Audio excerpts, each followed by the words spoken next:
tout le monde, comme vous pouvez le voir, ma vidéo d'aujourd'hui aura lieu depuis ma cuisine parce que je vais tout simplement vous filmer quelques petites idées gourmandes pour les fêtes. Donc je vais vous filmer des cookies au chocolat et au beurre de cacahuète, un délice, à présenter tout simplement, vous inviter pendant les fêtes ou même à manger soi-même au coin du feu le soir.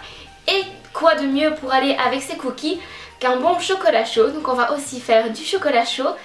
Et enfin, je vais vous montrer des jolies petites décorations pour les assiettes, pour vos assiettes dessert, ou tout simplement des petits desserts pour celles qui n'aiment pas manger trop sucré, fait avec des fruits. Donc on passe tout de suite à la vidéo et j'espère que ça vous plaira. Donc pour cette recette, nous avons tout d'abord besoin de 125 g de beurre, donc du beurre doux, du beurre non salé, et le beurre doit être un petit peu ramolli. Ensuite, on ajoute à la liste 150 g de sucre roux, ainsi que 125 g de farine et 125 g de beurre de cacahuète et un œuf. N'oublions pas un des éléments le plus important, à savoir le chocolat. Là je vais utiliser du chocolat noir, tout simplement parce que c'est le chocolat que je préfère. Mais vous pouvez faire ces cookies avec du chocolat blanc ou du chocolat au lait à votre convenance. Et je ne prends pas des pépites de chocolat, mais une barre de chocolat que je vais concasser moi-même pour avoir des énormes pépites et plein de chocolat dans mes cookies. Enfin, les deux derniers éléments à ne pas oublier sont l'arôme de vanille et la levure. Ça y est, on a tout, enfin presque. Il nous manque encore le bol pour faire les cookies. Voilà, cette fois on a tout. Allons-y tout de suite. Et en général, je préfère cuisiner debout, mais là, pour le bien de cette vidéo, si je cuisine debout, on verra rien. Donc je vais tout faire ça assise. Maintenant que nos vêtements sont protégés, on peut y aller. Et il faut commencer par battre le beurre et le sucre dans un saladier jusqu'à obtenir une crème onctueuse. Donc là, j'ai fait fondre légèrement mon beurre pour qu'il soit beaucoup plus facile à battre. Et je vais mettre tout ça dans le saladier. Et je mets mes 150 g de sucre roux avec le beurre. Je vais prendre mon petit batteur et je vais battre le tout. On a notre crème onctueuse. On continue à battre, mais là on bat notre œuf. Qu'est-ce qui est plein de bulles? Quand il y a assez de bulles, l'œuf est assez battu. Et on rajoute ça à notre première mixture. Avec également les 125 g de beurre de cacahuète.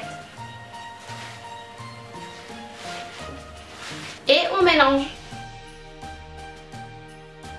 On utilise notre sachet de levure qu'on incorpore à la farine.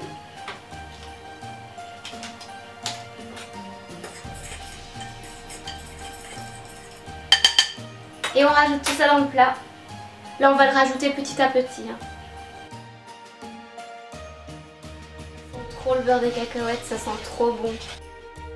Vous avez un mixeur, ça marche aussi. C'est même beaucoup plus facile. Ensuite j'ajoute une cuillère à café d'extrait de vanille. C'est l'arôme de vanille liquide. J'adore la vanille. Et on mélange, on mélange, on mélange. On a déjà une bonne grosse pâte. Et on finit avec les pépites de chocolat. Donc comme je vous ai dit, moi j'ai pris une tablette de chocolat. Donc là je vais la casser en petits morceaux. Pour la casser en petits morceaux, je vais prendre genre une bouteille de vin, un truc bien dur, parce que j'ai pas forcément un ustensile exprès. Donc je vais prendre un truc bien dur et faire des petits morceaux. Voilà, j'ai cassé mon chocolat en petits morceaux et je l'ai ajouté à la pâte. Tout ce chocolat ça fait rêver. Et je vais remélanger à nouveau. Notre pâte est prête, je vais déposer les cookies sur ma plaque que je vais mettre dans le four. Donc le four là est préchauffé à 180 degrés et je vais bien sûr mettre de l'aluminium sur ma plaque, sinon ça va coller.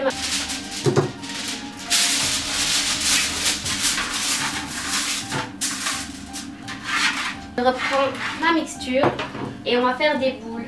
Par contre moi j'ai envie que mes cookies soient énormes, donc vraiment bien gros. Donc je vais faire des grosses boules et pensez bien à espacer les boules un maximum pour que les cookies ne se collent pas trop entre eux. Là on se salit les mains. Oula, celui-là il va être énorme. J'avais jamais vraiment mangé de beurre de cacahuète jusqu'à notre voyage aux États-Unis où là on a mangé à peu près on a mangé plein de trucs aromatisés au beurre de cacahuète. On s'est fait un brownie au beurre de cacahuète les filles. C'était du riz brownie. On s'est fait des cookies au beurre de cacahuète, on a mangé des Rices. Oh mon dieu, le beurre de cacahuète en fait c'est trop bon. Voilà, donc là j'avais de quoi faire 7 gros cookies et un petit. Et maintenant je vais mettre tout ça dans mon four qui était préchauffé à 180 degrés pendant 10 à 12 minutes. Donc je vais checker après 10 minutes pour voir où ils en sont. Pendant que nos cookies sont en train de cuire, on va faire des petites brochettes de fruits en forme de Père Noël. Donc pour ça c'est très simple, on a besoin de fraises, d'une banane, de crème chantilly, de cure-dent forcément, et de la petite décoration pour les gâteaux. Donc je vais choisir les plus grosses fraises.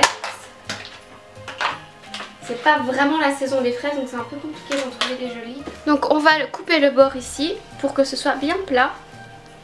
En essayant de perdre un minimum de fraises, elles sont déjà toutes petites.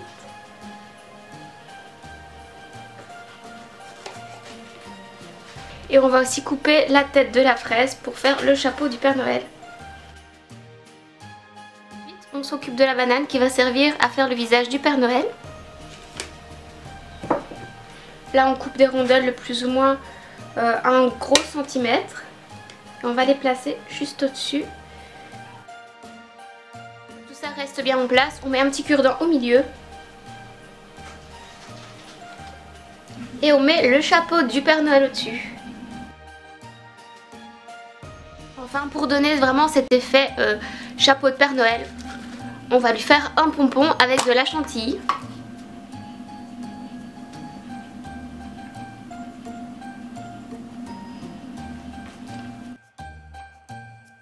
Voilà, les Pères Noël ont leur pompon, mais c'est pas fini, il faut leur faire un petit visage.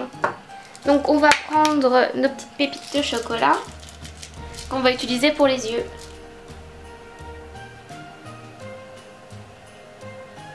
C'est un Père Noël avec les yeux bridés.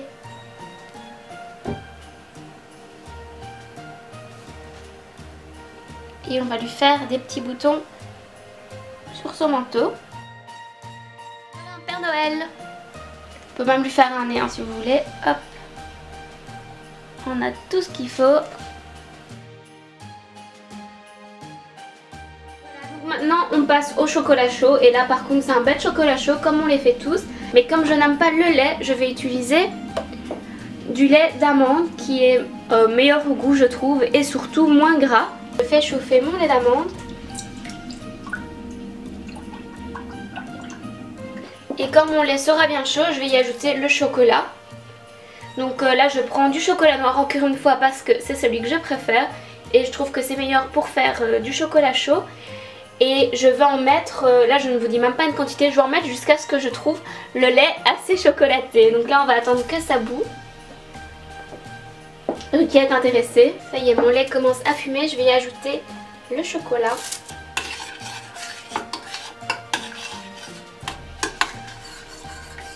Oui je sais, normalement on fait fondre au bain-marie, mais c'est vraiment la recette pour les feignantes qui n'ont pas envie de salir 3 millions de poils. Et d'attendre que le chocolat est fondu au bain-marie. Moi je fais tout fondre ensemble dans la poêle. Et là il n'y a clairement pas assez de chocolat, je vais en remettre.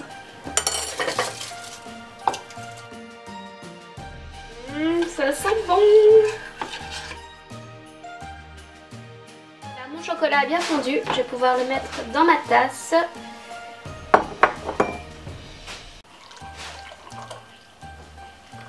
Maintenant que mon chocolat est prêt, je vais y ajouter un peu de chantilly. Ou beaucoup en fait.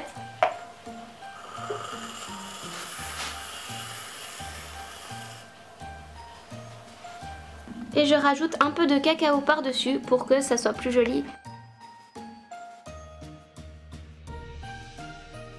Entre-temps, les cookies ont fini de cuire. Donc on va les laisser refroidir un petit peu et puis les placer sur un plat.